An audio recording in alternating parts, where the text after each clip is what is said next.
Magical girls have an identity problem. You see, while making Miki Momo, the desire was to show little girls that they could be anything. And this ethos has been present throughout the genre into the modern day. Even Madoka Magica, the poster child of dark magical girls, tells you that while yes, you should be vigilant and not allow yourself to be fooled by those seeking to exploit you, that anyone that says it's wrong to hope.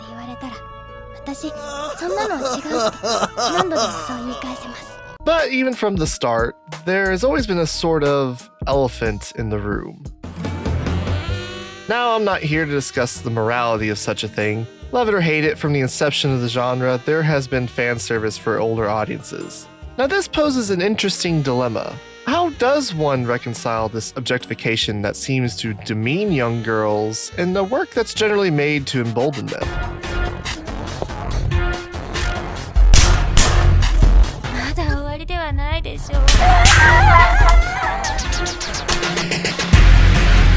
For those who are unaware, Gushing Over Magical Girls is about a girl named Utena, no relation, who is a magical girl otaku who ends up joining the evil organization that the magical girls have been fighting against. Hijinks ensue.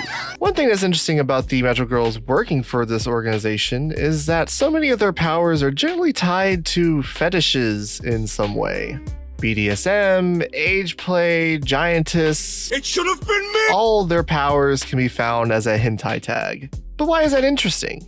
Well, it informs how they engage with their rival magical girls. Utena using a writing crop to make plants come to life to reenact everyone's favorite Hokusai piece is also her finding herself.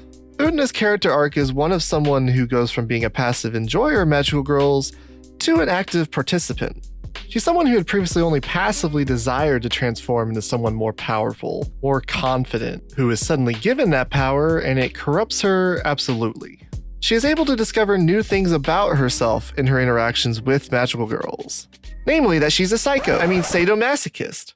You see, Gushing Over Magical Girls is not just about the titillation of young women, it's about sexual liberation. It's about discovering yourself through media. Utena is a surrogate. Who exactly wants to put magical girls through these things? Who is it that enjoys seeing them remain steadfast as a beacon of hope in spite of all of their suffering? Is it the out-of-touch authors who think naming their characters a German word is cool? What is going on? Who's getting off to this? It's not me. Maybe it's you. Now you might be asking yourself, if this show is all about sexual liberation, why is it so fucked up?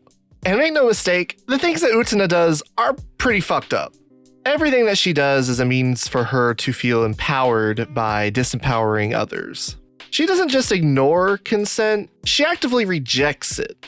People like to point out that the anime is a lot more gratuitous with its nudity than the manga, and honestly for me, the fact that it's so ready to disarm its nudity from being erotic only made what Utena did more disturbing. They regularly weaponize nudity against these characters, forcing them to bear it all as a means to degrade them. There's also some genuinely tender moments between characters here, some of them while Utena voyeuristically watches. Utena is a sick girl with sick thoughts.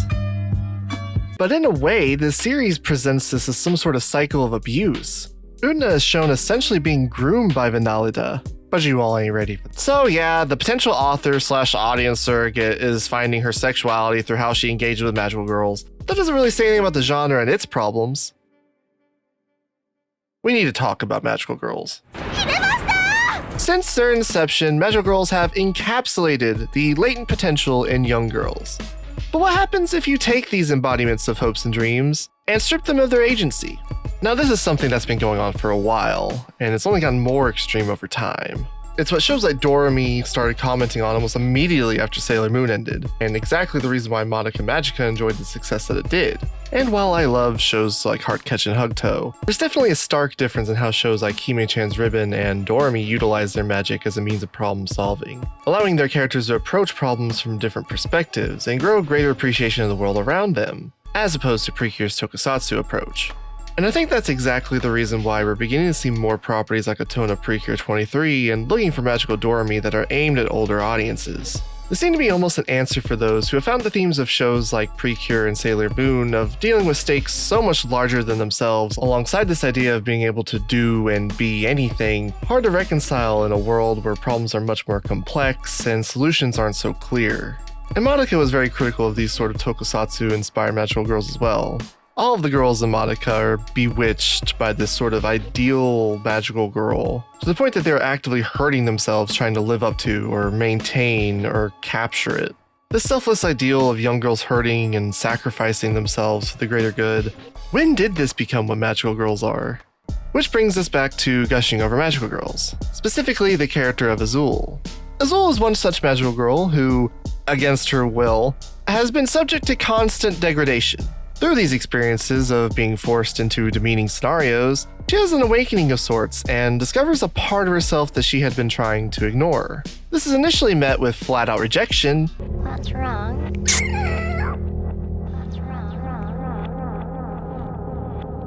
Until she learns to strike a new balance with her identity. Notably, it's when she learns to accept this newfound part of herself rather than reject it and incorporate it into her identity in a healthy way that she's able to find empowerment. She becomes an overpowered magical girl that's composed and elegant on the outside that redirects suffering through the power of masochism. Do you get it? I think what's important to note about the show is not only its reverence for the genre itself, but its embracement of its ecchi elements as well.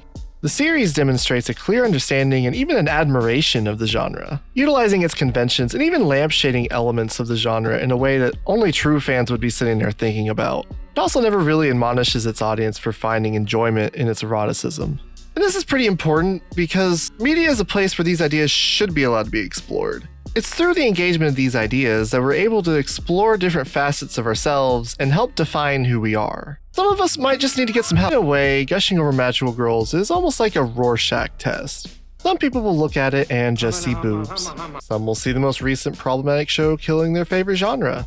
Well, the thing about Rorschach tests is they're kind of bullshit. But theoretically, they're meant to tell you something about yourself. So tell me, why do you like magical girl shows?